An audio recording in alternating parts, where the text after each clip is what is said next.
David Anderson has become synonymous with global black wealth. Whether he's shaping policies at the World Economic Forum, playing key roles within political circles on both sides, mastering the art of building unshakable wealth on an international scale, or breaking down barriers so that black men around the world can win. David is the world's best kept financial secret weapon.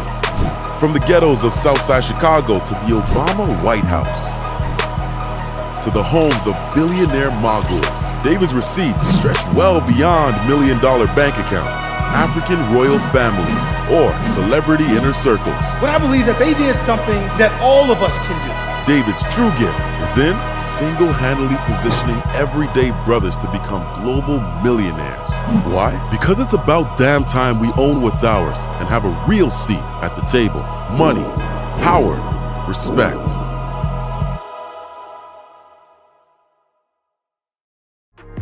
I met Dave about 4 years ago. My first business cracked 7 figures, and it was actually an interesting time to meet Dave because I oftentimes say you can't just be wealthy overnight. You actually got to have somebody to teach you the game. And DA kind of stepped in and took me and my business partner under his wing and showed us how to kind of maneuver this very dangerous game that we play called business. And within 6 months, DA was actually able to help us obtain a $200,000 line of credit. And then 6 months after that, he actually helped us secure a $3 million line of credit that we were able to obtain in real estate.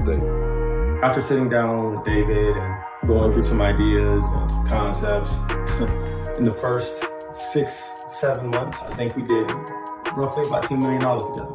It's an exceptional program, and David did something for me that no one else had ever done. He taught me the power of global expansion and really understanding the importance of an international network and how we can build on that network. Him and I have done projects that surpassed the $20-30 million mark. My life has changed in more ways than one for the better from the development of our relationship. And I'm just so happy that you have brought me in to the fold and have shown me how important the power of a network internationally from a professional perspective or a personal perspective.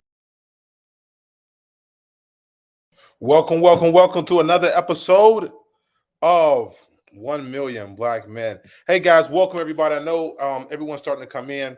Texts and emails are going out, and I'm really looking forward to tonight's session. We're talking about passive income, and I was really happy last. First, let me just say this as you get started. First, let me say this, right? Man, really just want a quick shout out to all the parents out there with their kids going back to school. This is a crazy time. Back to school is happening. Also want to talk to all the college folks who are listening and in. Hey, going back to school, all right? And I want to talk to those who are in what you call the empty nester retirement time of their life. Man, you know, it's like, I know it's kind of weird for you because don't got to get up and go to work, don't have to get the kids to school, don't got to deal with college tuition, right? And phase of life that we're in, there's always different challenges and different things that we have to, adapt to, that we have to do. And so, you never really graduate.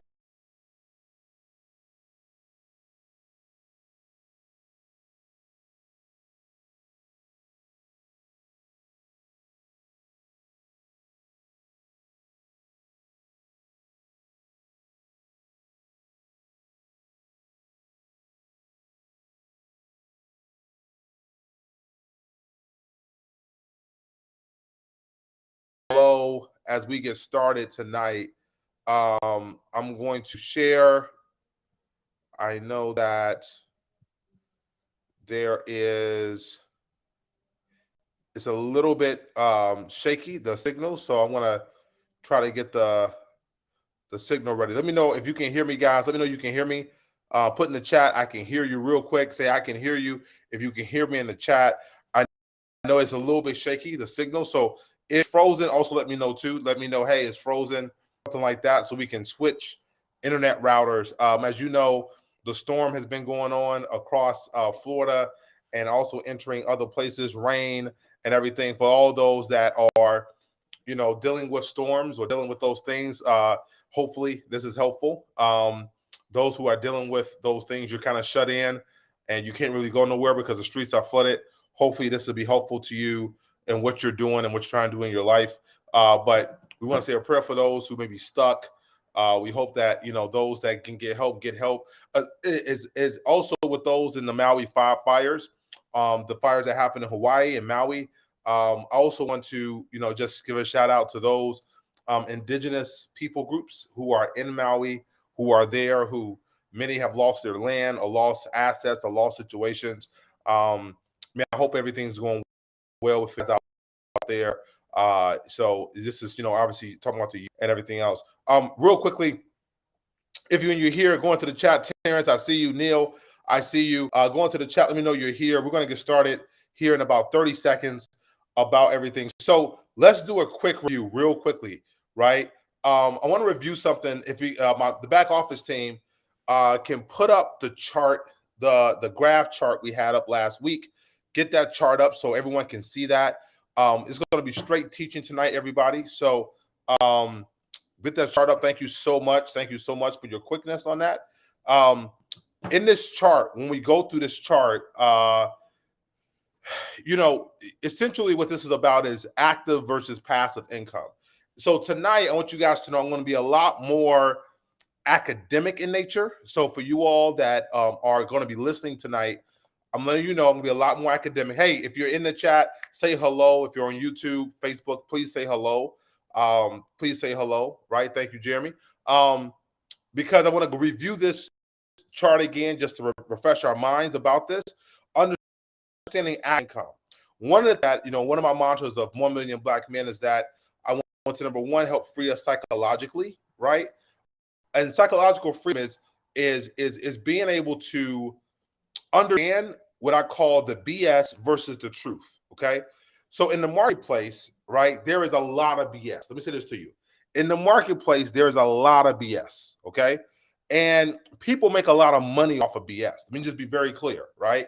They make a lot of money off of BS. But there's also truth. And truth is something that is most of the times true. Doesn't mean it's always true, but it means that most of the time, it finds its, okay?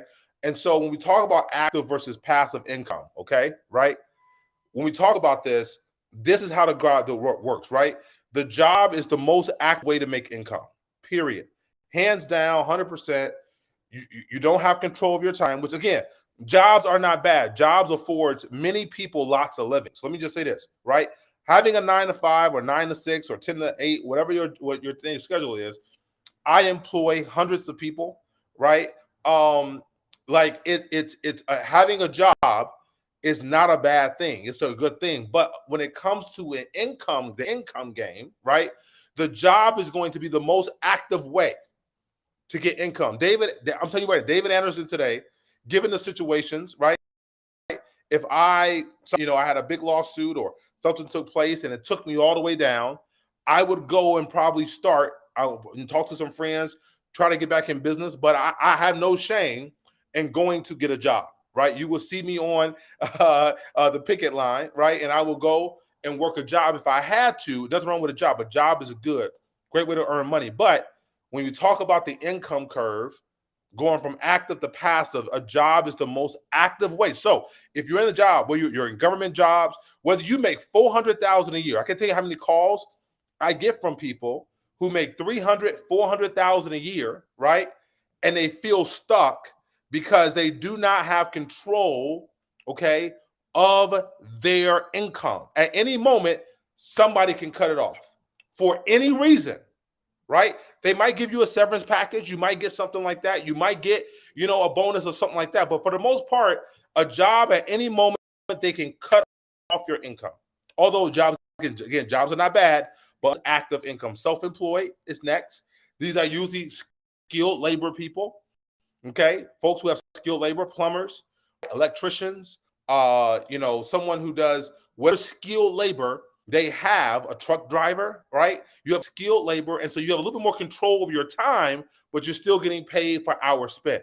Then again, we get to the mom and pop shop, right? your local mom and pop, right? We all love the local business. We love the local mom and pop, but most of the time in the local mom and pop, who's there? Mom and pop, right? You gotta be there, right? Now, great model. For folks who are retired, I know they go to the ice cream business. Folks who are, they get a donut shop, they get a thing. Hey, everybody, real quick, just in the chat, let me know you're here. Let me know you can hear me. Just want to make sure in the chat, just put I can hear you. I'm here, whoever you are. Thank you, Anthony. But a mom and pop, right? It's the local store. We enjoy those. It's nice. It's friendly. But when it comes to passive income, right, it's more on the active side than the passive side. Then we get to small business system, okay? Small business system, right? Then we get to big business system, right? I see you, James, Jarrell, I see you, right? Mr. Walker, I see you. Look, you get to small business, big business, and you're moving up that curve until you start to get on the passive side, which we're going to talk about tonight and talk about specifically what the passive side is and how that works, right? How that works and what the passive side is, all right? So I want to do a quick review as we go up this curve so everybody's aware, everybody knows what's happening and how it works, okay? And then what we're going to do, we're going to basically now talk about ways to do this, okay? Talk about ways to do this. So, all right, let's go to the other slide we have on my back office team from last week that talked about, it gave the couple points that we had last week as we talked about the definition of, some things are actively passive, right? Preventively passive. Let's go to that, pull that slide up for me, just as we lay down the groundwork. Jeremy, Milton, Quentin, man, y'all are coming in the building now, boy. Brandon, everybody, Nathaniel, James, everybody's coming in the building now, right? Let's put that other slide up, right? Just real quick, the Desmond, Demond, thank you. All right. Yes, passive defined. We're going to put that slide up. Thank you so much. All right. Now, we talk about passive. We talk about that curve. And now we talk about, right, there's actively passive, partially passive, and then fully passive, okay?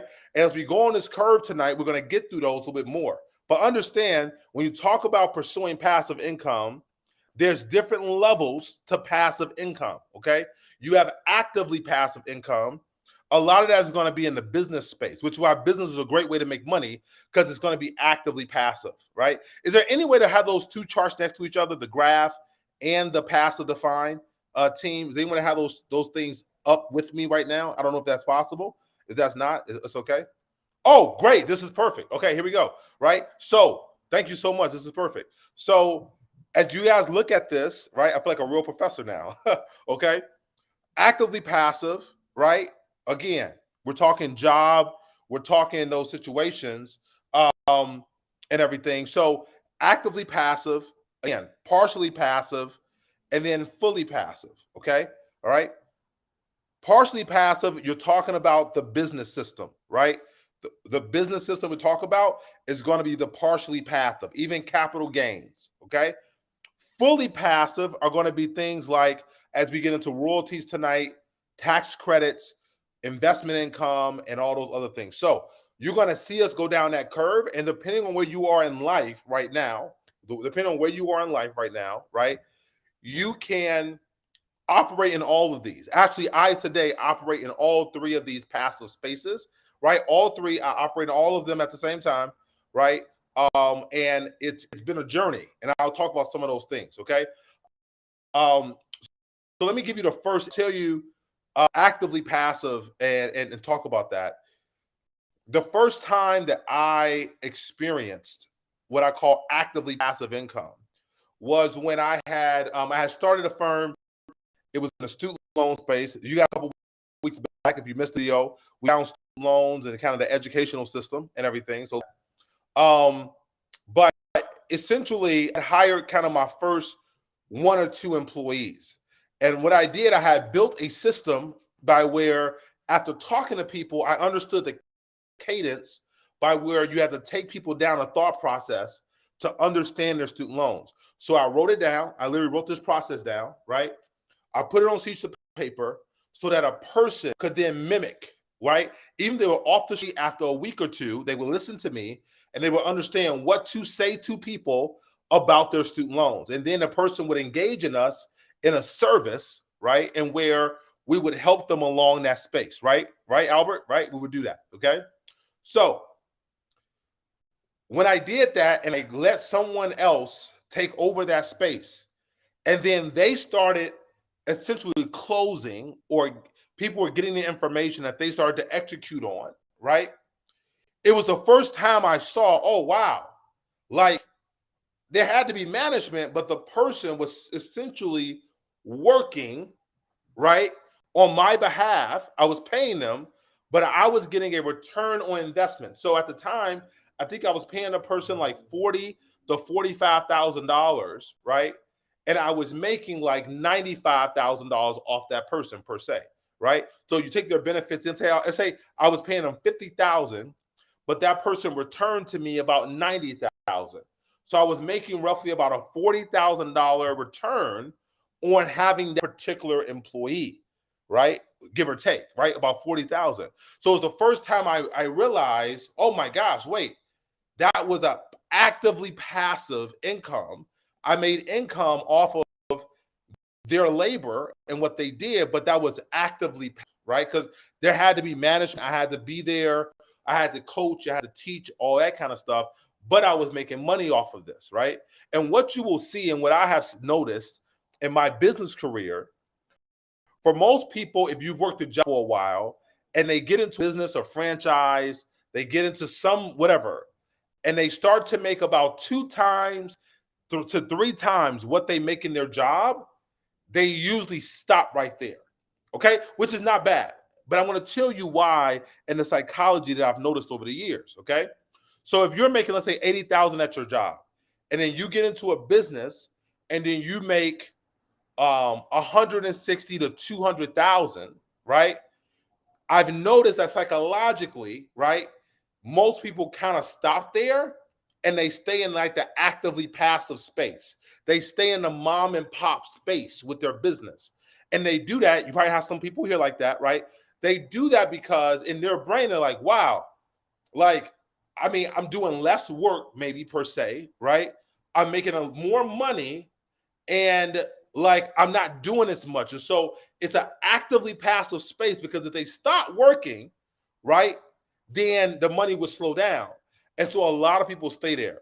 So what I want to get into next is what I call partially passive, and talk about the areas and things like that that we can go into that are partially passive, okay? And then also fully passive, okay? We're going to do that. Okay, so let's pull up my team if you can. Welcome again, everybody. Welcome to 1 Million Black Men, where we come here to help feel psychologically, economically, financially, and wealth creation for 7 generations. All folks that come into the building, say hello. If you're in the building in the chat, please say hello. Give me a 100 in the chat if you're excited about learning tonight. Let's go.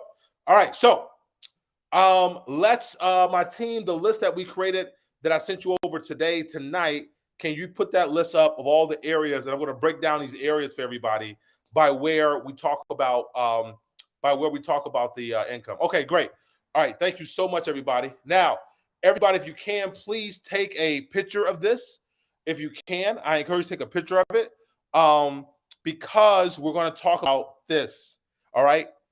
I don't know if anyone's ever online ever done this type of teaching and broke this down this way, the way I'm going to do it, right? In a way that is going to be understandable, but also I think is going to break things down to make things very relatable to everybody so that you can succeed. So we're going to get this moving. Hold on. All right.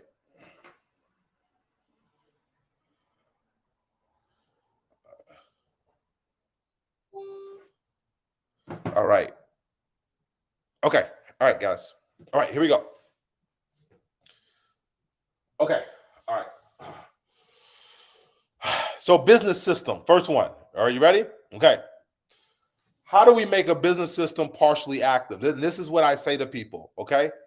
Usually in a business system, right, when you're creating a business with your own business or franchise, whatever the case is, right? In the business system model, okay, you're going to have to do like 1 to 3 things, okay? And it's going to look something like this, okay? You're going to have to, right, Number one, okay, you're going to have to secure and control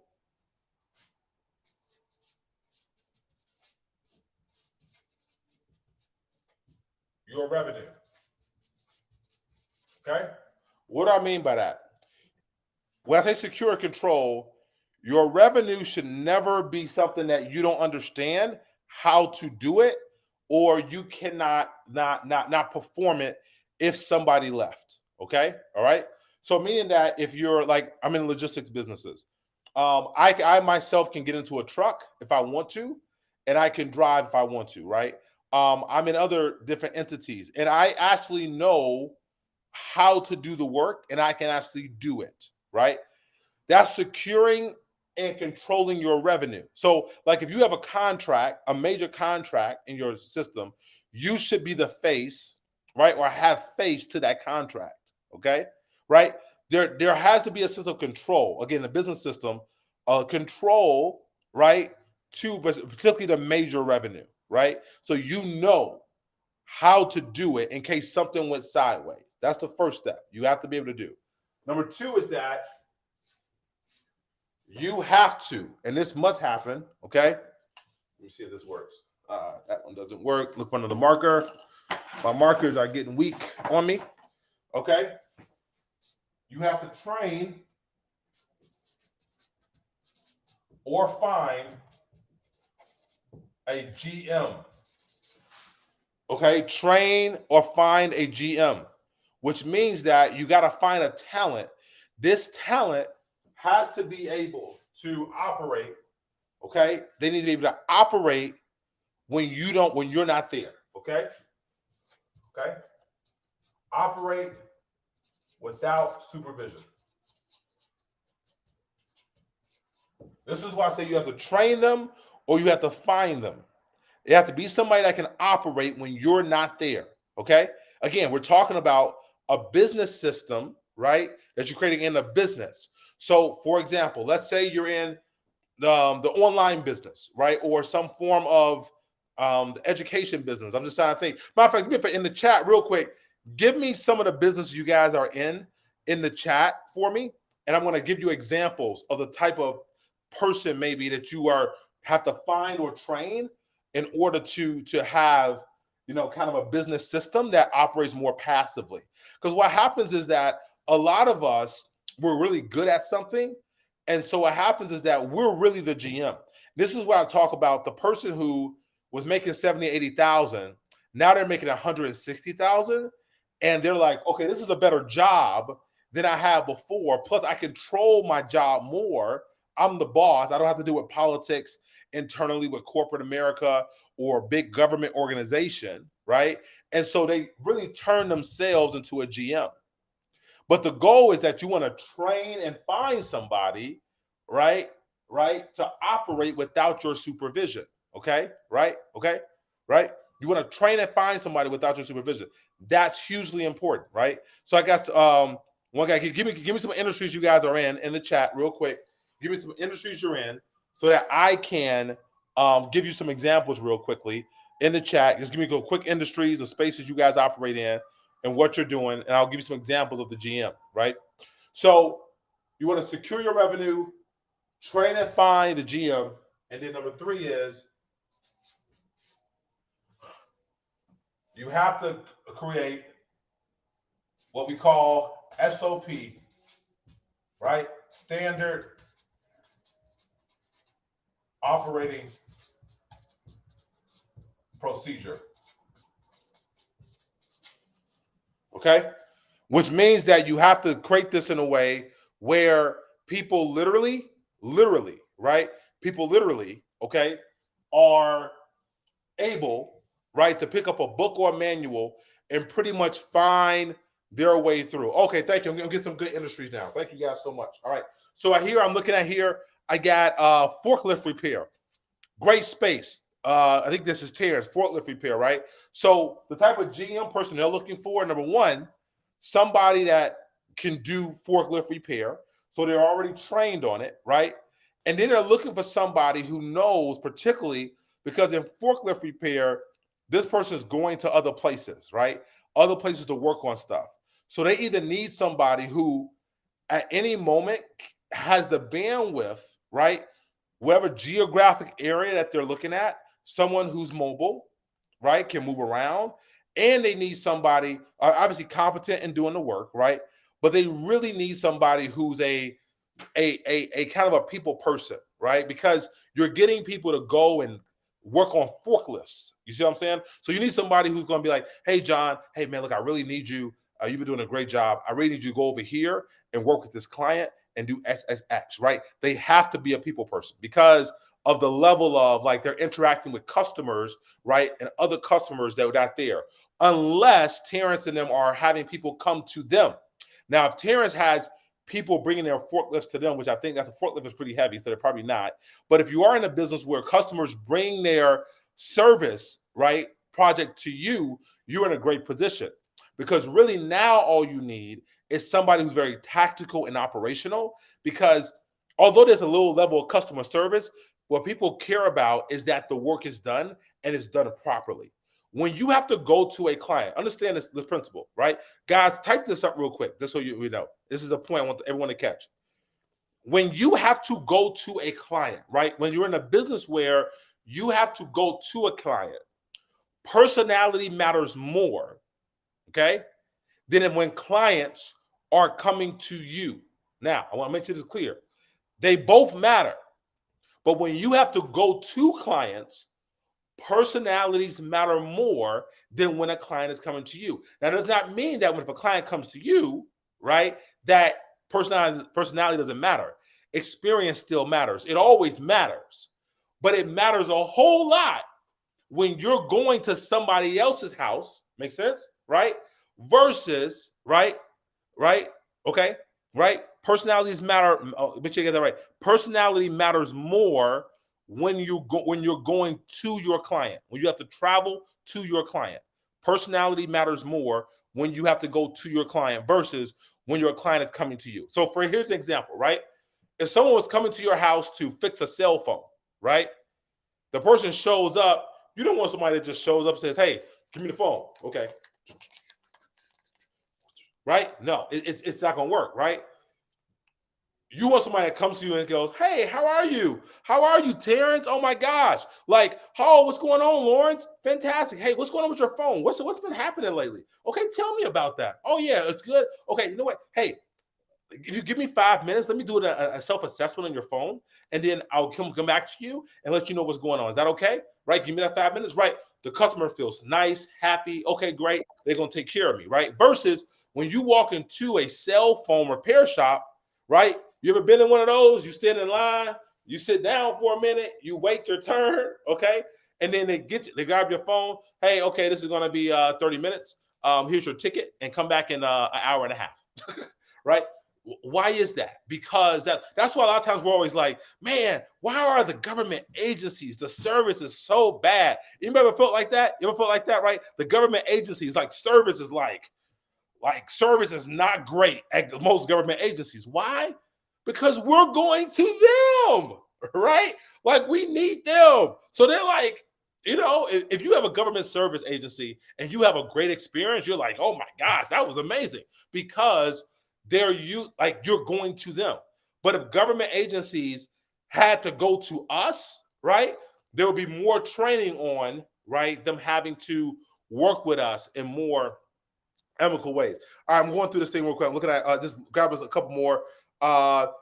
Transportation. If you're in transportation, you really much need a GM. And I'll tell you, a GM that can do the work, but really you got to have somebody tactical, very detail oriented. You want a GM who, like, you actually don't need somebody that understands the money that well. You need somebody who's very tactical because transportation is a very tactical like business. Okay. It's a lot of emergency management, right? It's a lot of like knocking people over the head, like making sure stuff is going right. It's very tactical, right? So you want tactical type of people, right? Which military people work very well in transportation because they're very tactical, right? It's the mission. What's the mission? Get the mission done for the day. Blah, blah, blah, blah, blah, blah, right? We'll go to a couple more here. I see somebody says salon suites. Man, that's a high customer service space, right? Salon suite, you're dealing with entrepreneurs, you're dealing with customers of the entrepreneur. So you want somebody who kind of is very respectful, like a very respectful person, customer service driven, almost somebody that comes out of like the hospitality space, right? Because it's like a little bit more of a hospitality type of business. Somebody that gets that and that can operate without you there. So I would look at people who are in like a front desk manager of a hotel type of person, right? I would look for people that have experience in high hospitality customer service spaces, like someone who ran a restaurant, right? Or was over a restaurant, like, because you're dealing with that dynamic. I'll take one more. I know one more, just cleaning service. Okay, now here's another good one, right? When you look at this is a tough one. I've actually been in the cleaning space, so I know it. The cleaning space is very difficult because it's a dirty job, right? Obviously, a dirty job. So again, you're looking for someone very tactical in cleaning, very tactical, right? People don't care as much that their cleaning person is nice. What they care is that stuff is clean and that there's tactical things. You want somebody who makes sure they don't miss the ceiling fans. You want somebody to make sure that they get the crevices and the baseboards and all the things that come along with cleaning, right? You want to make sure someone's a little bit more tactical, right? Tactical in their mindset. All right, so you guys got it. The business system, secure your revenue. You always want to control your revenue because like without the revenue, there's no business. I've watched a lot of entrepreneurs almost become too in the business system. Again, they become too passive in the business system model, too passive, and they lose control of their revenue. And guess what happens?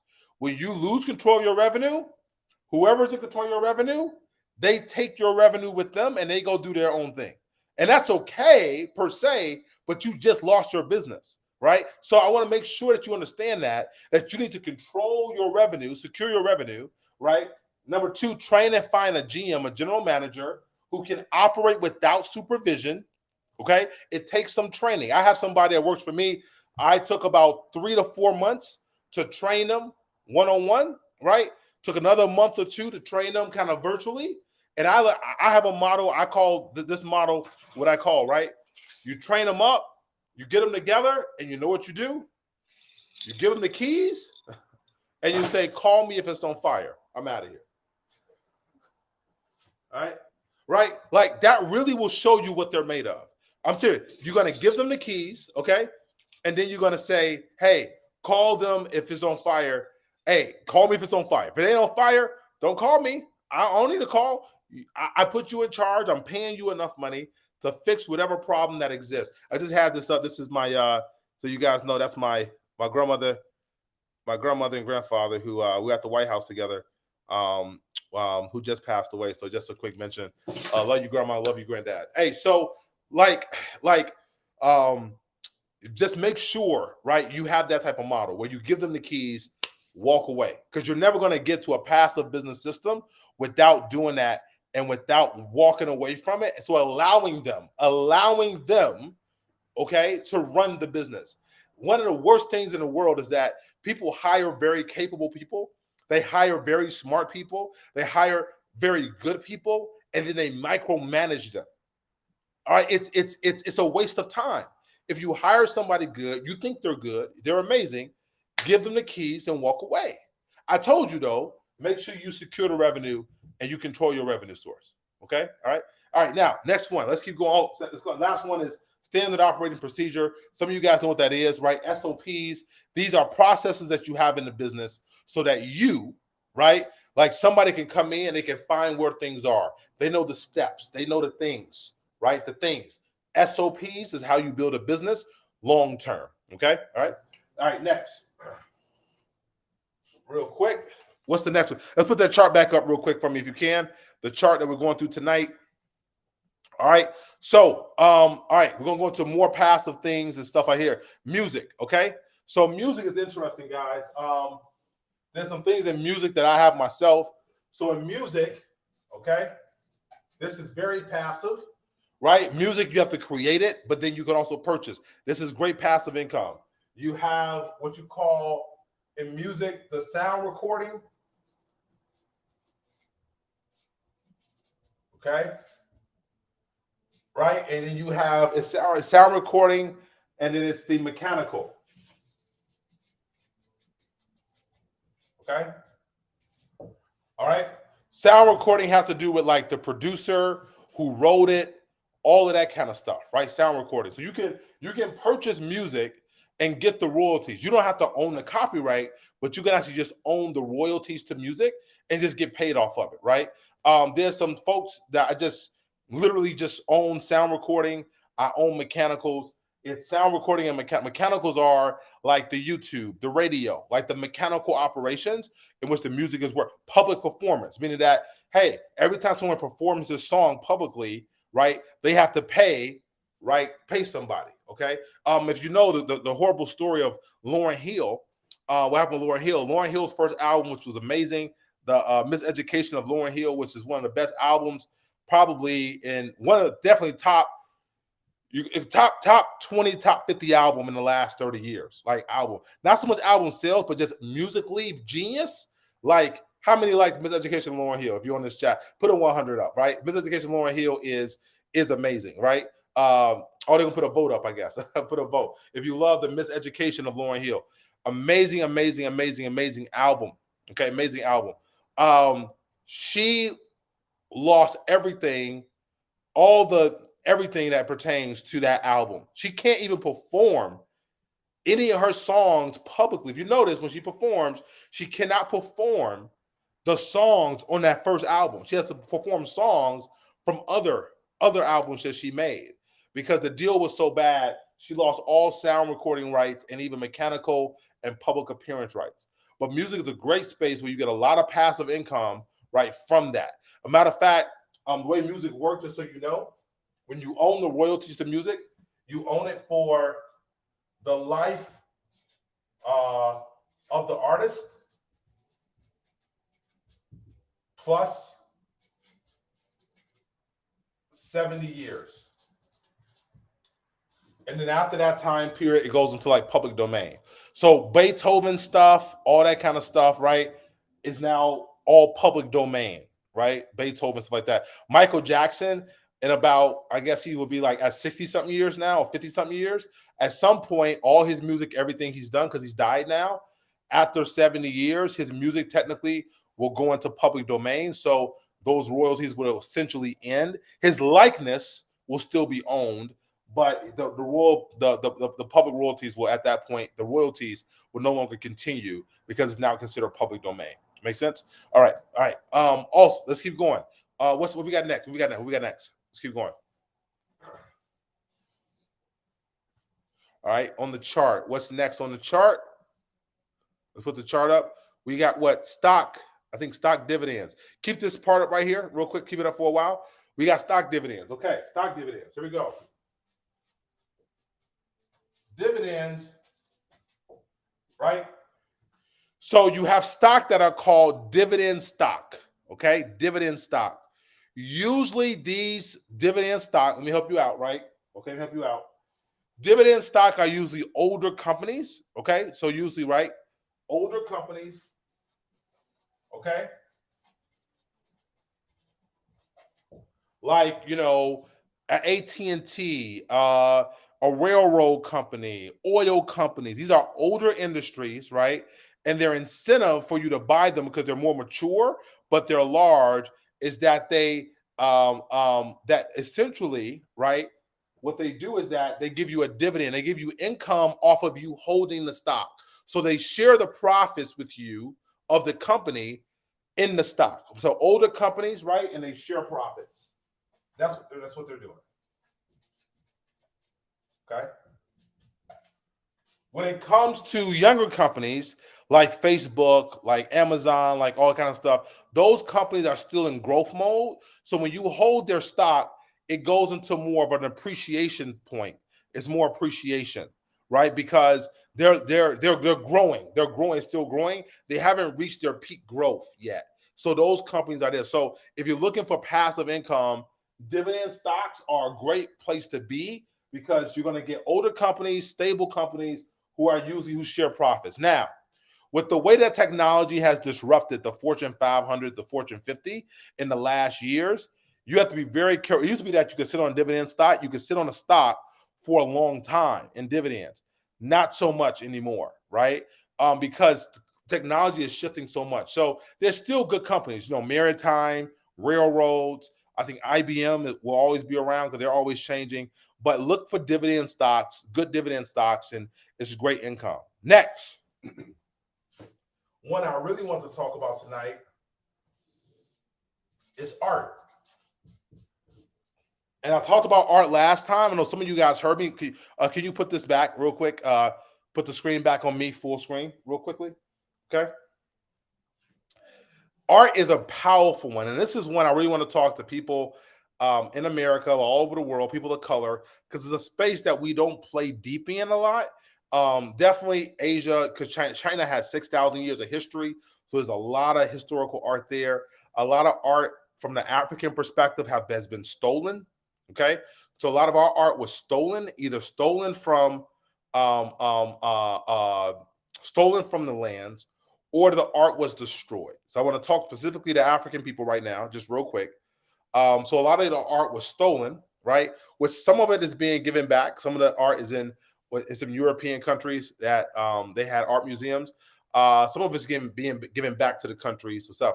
So the reason why art is so amazing long-term passively, because art, especially physical art. Now I know we're going to a digital art age, but digital art just will not have it won't have the level of scarcity that physical art has. Although, like the guy who bought like the NTF, the first tweet or something like that, paid like $1 million for it or something like that or whatever.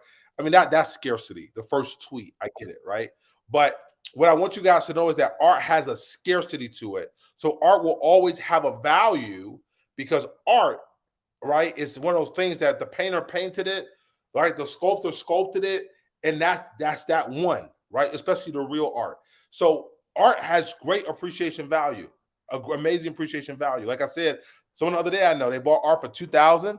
2 months later, they sold it for $6,000 because somebody wanted it and they couldn't get that piece anywhere else, right? You buy art for $1 million.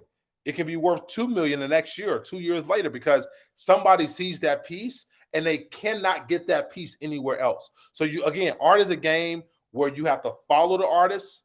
You have to hold. Hebrew Bentley is a great example. You have to know that. You have to follow that artist, understand who likes it, who does it. Auction it off, but understand the power of art. It's a lot of art has a lot of name recognition to it and scarcity. Right? Scarcity and name recognition. Remember also affinity, right? There's art that means a lot to certain people. Like for instance, I know a guy, he has art, he has real slave shackles. So from the slave trade, he has real shackles, right? From the slave trade. Well, that's an affinity to somebody who's a descendant of like the African slave trade, right? You talk to somebody in Korea or Australia about that, it may not be as interesting, right? So that affinity piece is hugely important, right? When it comes to art, because, right, it's like, the affinity. I had a friend of mine who is Romanian, and it was like one of the original like Mussolini paintings or something like us. It was something like that, but he's Romanian and he loves a lot of Slavic history. And so he was buying a painting. Look, the painting meant nothing to me, right? But it meant so much to him. He paid $250,000 for the painting because it meant a lot to him and his history and who he was as a Slavic person, right? And so the affinity, the name recognition, and the scarcity are all things you need to look at when it comes to art, okay? Let's keep going on the list. What's next on the list? Guys, thank you. So, hey, everybody, if you're learning something, if this is an amazing session, hey, put a 100 in the chat. I just want to know if you're feeling like, man, this is worth the time, right? The thing, put a 100 in the chat. Definitely love that people are learning and listening and making a lot of moves, right? All right, so here we go. So next is real estate. Real estate is something we all know, we understand. Many people own homes, right? Many people have been in real estate, bought an investment property, whatever the case is. So you've experienced this, right? So real estate, again, there's an income component to it, renting it, Airbnb. but also there's the passive.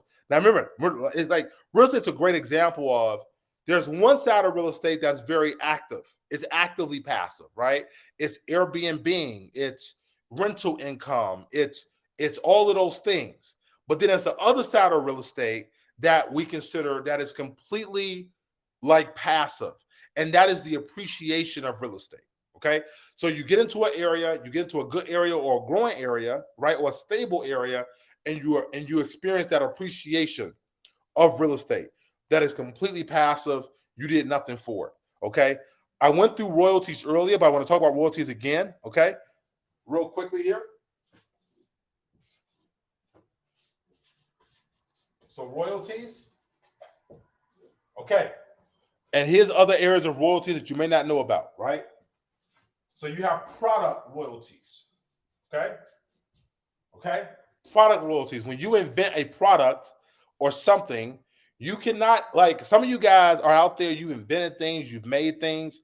Some of you guys need to find somebody, okay, who is better at operating things, or a big box or somebody who's better at operating and selling, and you just get a small percentage. To give you an example.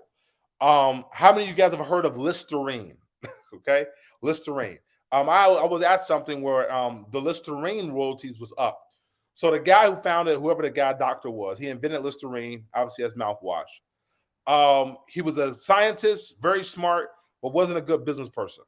So essentially what he did, he sold, right, the Listerine kind of formula and everything, and sold it to someone in business, and he gets the change that from real estate to royalties, by the way. He basically said, hey, you guys sell it, and then I think they give them, I think the family today still gets like 2%. This is back in the 1800s. 1800s. Today, Listerine is owned by Johnson & Johnson, okay? Johnson & Johnson pays that family like 2% of every single bottle of Listerine that's sold every year. And so somebody in the family, I think it's gone down like 3 or 4 generations, somebody in the family was selling their royalties.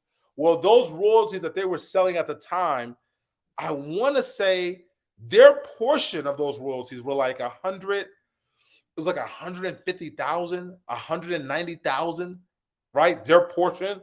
So I'm guessing, I mean, whatever, I forgot how much Listerine sells per year, but it was like, you know, it's like 20 million a year, right? That the legacy of Listerine that they get every year as income. And somebody was selling their royalty. So I think somebody bought them at like 20x. So someone paid 20 times the royalties because the royalties were so stable. So product royalties, don't forget that you can create product royalties, okay? Right? Intellectual property royalties. Okay, intellectual property. That's another area for royalties, okay, that we don't do. So you invent something, you make something, especially software related, AI related, whatever the case is, and you get a royalty from that invention, and you give that up, and they pay you a residual. Also, intellectual property, things in like education. This is big in education, okay? Like the people who created like the test, the DISC personality test, people who create certain relationship tests, certain ethnic tests, all kind of things like that. Testing is big in intellectual property, and they get a royalty from creating that test. It's just a passive royalty they get. Royalties are usually somewhere in product and intellectual property. You don't usually get more than 3%. I'm just telling you, if you think you're going to get 10%, nobody's going to go for that, right? It's just way too much. It's usually 1 to 3% that you get from an invention you make, and you say, here you go. Like, give me the royalties on that, right? So royalties is this amazing space. There's also royalties in like oil production. If you have an oil field for somebody to come on your land and dig out the oil, you get a royalty from those type of things as well. Okay, that's like product. Okay, so all those royalties. All right, I think we're on the last one here. We're on the last one. Put the list back up real quick. Okay. All right. Interest income. Here we go. Interest income. And I also want to make sure we hit interest income and tax credits. Okay. Tax credits, right? I want you to know that interest income, right, is a very passive space. Whether or not you're lending money, whether or not you're into bonds, I'm going to suggest a couple areas for you guys, especially if you have capital, you're trying to move right now. You want to look at municipal bonds. The reason why municipal bonds are amazing is because municipal bonds, the income you receive from muni bonds, what they call muni, are tax-free. So the income you get from those type of bonds, you receive the income and you don't have to pay taxes most of the time on municipal bonds, which is different than general obligation bonds or GO bonds, okay? Municipal bonds are amazing assets to have. The income you have is pretty much tax-free, okay? Right? Okay. Other areas in interest income, right? That you want to look at. So anything where you're having to do loaning to government. So things like, treasury or government bonds, right? These are areas. Even look internationally, right? There's a lot of international areas, a government internationally, they'll pay a higher percentage than an American bond. Why? Because their risk is a little bit higher, but you can also get paid back, a higher yield on those bonds, okay, or on that particular income, okay. It's another good space. I'll go back to the list real quick. I want to make sure I hit everything, and we're all good. We're going to wrap up here. You guys have been staying. Look, the numbers haven't really changed tonight. Folks are really dialed in. So please share, guys. Share this. Share this particular video because people are really, really watching this one. I think we hit everything. We got business system, music, stock dividends, art, real estate, royalties, interest income. I think we hit everything pretty much for the most part. Man, I really want to get into passive income and talk about things that are truly passive. I already see probably some more areas I did not hit.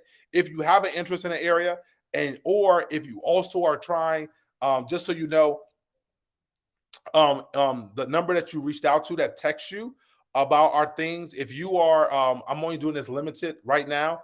If you are interested, you say, hey, I'm no longer a broker. I don't have a license, financial stuff, nothing like that. So I don't get paid on that.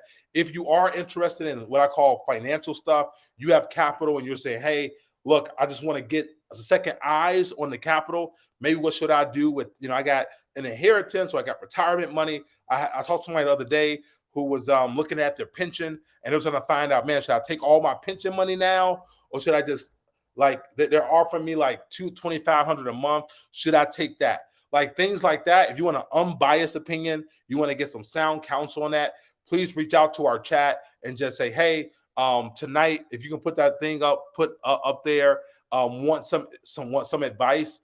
We'll set a small price on it just for our time to give you some insight on that particular asset class that you're looking at or things you're looking. Again, I am not a registered financial advisor. Just for clarity, I am not a registered financial advisor. But can you put up for me the number so everyone can text if they want to?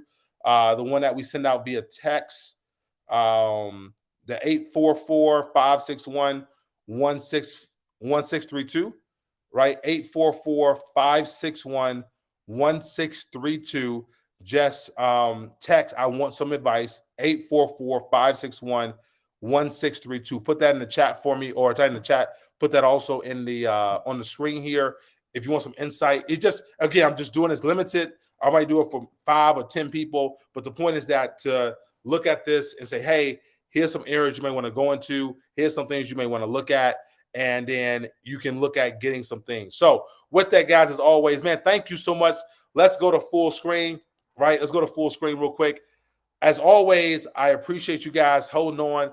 Man, we've had a lot of people here over. A lot of people came through tonight to listen about passive income. The point was to educate, give you real life examples. Now you have the business system, music, dividends, royalties, art, and even investment income and bonds, so that you can be empowered, right, to leave a legacy for those you love.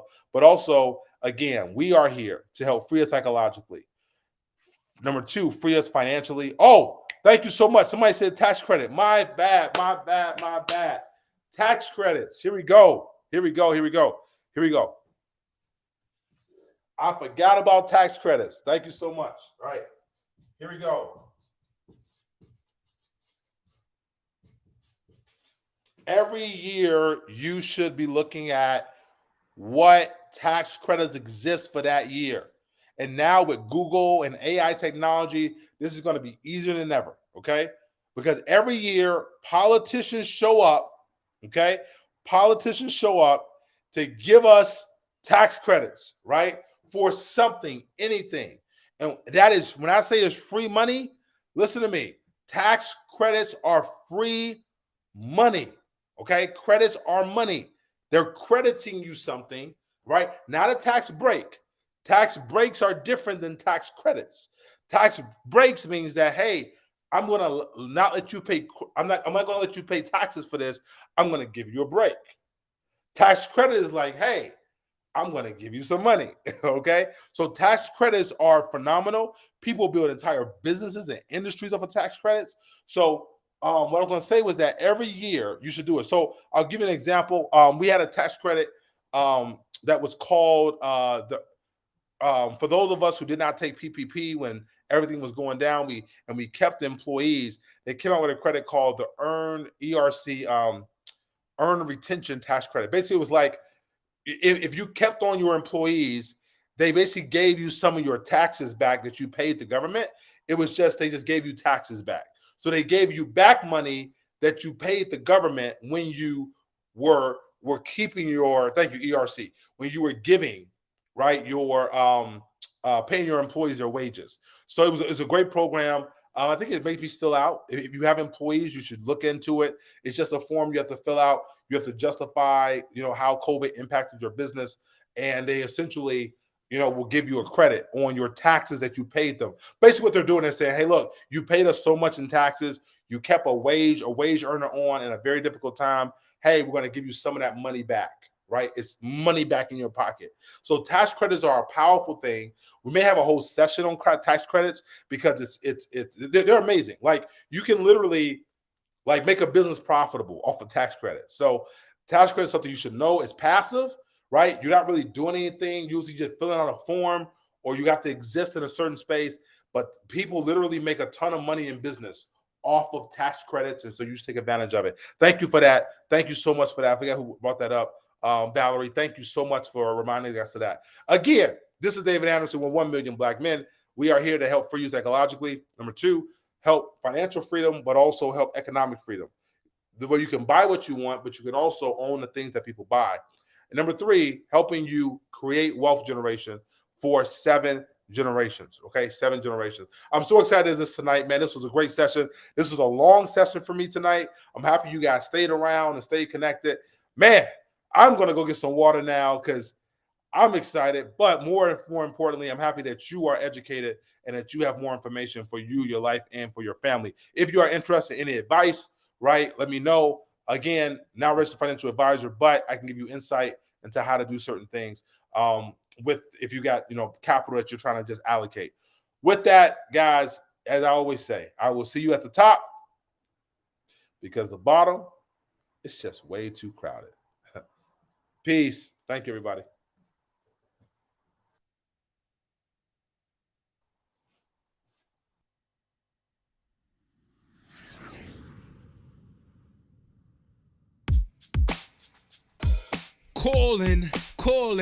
Calling all black men. This is a call to action. This is a call to action. An action call. Calling all black men. This is a call to action. This is a call to action. An action call for 1 million black men. I am Kwesi to put you on a call path to win. This is not a Zoom call or a call on Facebook Live. Though we are virtual, we are live. Not a call on TikTok like MLB black men, we are on the clock. Not a call from Snapchat. Move back, my bat. We are on first base to Isaac Hayes Jr. fan base. We have an eye line on third base. Grand Slam, not a call from Instagram, as we don't need validation with blue checks. We are the true checks. We do checks. We write checks. We are the right checks. We do family checks. We check in on our sons and our daughters. We are a black man who walks on waters because our children like to place time. We are black men who FaceTime. Let's FaceTime. This is still not a call from an Android or an iPhone. It is extraterrestrial to phone home.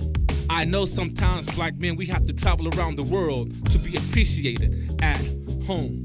But you are not alone. You are in the each one, teach one green zone, where the elusive weapon is the truth. We are the black truth. We are Paul Pierce, the truth. We are the loot. We are 1 million black men strong. We will get along as we landline. We walk across their blue and red line. Now this call is from a landline with rotary numbers and a coiled cord. We are 1 million black men on one accord. This cord and phone transmits a dial tone, whether a local call or a call of long distance. Regardless of the distance, it connected us. Social media unconnected us. Our homes need us. They soul feed us. And not just food that give us niggas itis. I write this, our homes bleed, sweat, tears for us. Black men, it is up to us. It is on us, not to just procure the bag. Buddha bless one, share it with me. Get the info under your afro, bro. In establishing sovereignty to be a one united bank for economic just us. Black men, we must set up a family trust to an estate, because right now everything is at stake. Because we can't lead from behind, from your behind to your mind. They are public with their relevance as they use artificial intelligence in this age of information. Elon Musk bought Twitter to gather more of our information. So if I have to be the Starlink, I will break the Starlink for 1 million black men. But I won't condone our culture with misuse of our information. So I grant you David Anderson for this financial literacy education. DA went from shy Southside streets to JP Morgan, Goldman Sachs on Wall Street. From Chicago State to Harvard. At 19, he fathered the economics in his family house. DA served in President Obama administration at the White House. He lived in China for 3.5 years, learning the Chinese economy, the renminbi. To the British pound, black men, let's get this pound. To the European euro, we NBA step into the euro. To the Uganda shilling, black men, let's be empowered by our billing and be willing to learn and understand. Money is just a tool to build unshakable wealth. 7 generations deep, that DA will teach that we can compete in an economy beyond that's local. Black men, we must think global. So I present to you David Anderson to put you on this financial literacy path to win. Welcome to the movement. 1 million black men.